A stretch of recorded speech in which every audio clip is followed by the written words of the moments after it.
আসলে তাদের বুক চিতিয়ে লড়াই ফসল হচ্ছে আজকের 12 তারিখ। আমি আল্লাহ তাবারক ওয়া তাআলার শুকরিয়া আদায় করছি, দীর্ঘ 1.5 যুগ পরে পরপর 3টি নির্বাচনে দেশের জনগণ তাদের ভোটের অধিকার শুধু নয়, ভোটের অধিকারের পাশাপাশি প্রায় সকল অধিকার থেকেই তারা বঞ্চিত ছিল, অধিকার কেড়ে নেওয়া হয়েছিল। 2024 সালের জুলাইয়ের প্রেক্ষাপটে যে পরিবর্তন এসেছে, সেই পরিবর্তনের আকাঙ্ক্ষাই আজকে বাস্তবায়ন হবে বলে আমরা আশা রাখি ইনশাআল্লাহ।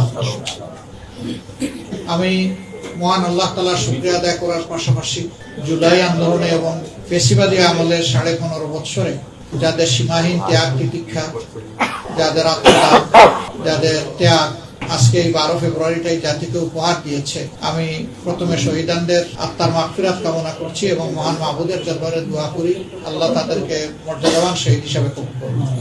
যারা অন্যায়ের বিরুদ্ধে লড়তে গিয়ে আহত পঙ্গুত্ব বরণ করেছেন, আমি আরেকবার তাদেরকে গভীর শ্রদ্ধার সাথে স্মরণ করি এবং আল্লাহ তাআলার দরবারে দোয়া করি আল্লাহ যেন তাদেরকে সুস্থতার নিয়ামত দান করেন। আসলে তাদের বুক চিতিয়ে ফসল হচ্ছে আজকের 12 তারিখ। যদি তারা সেদিন বুক চিতিয়ে না করতেন, জীবন না দিতেন, আহত পঙ্গুত্ব বরণ না করতেন, তাহলে এই 12 তারিখ আমাদের কাছে ধরা দেওয়ার কথা ছিল না।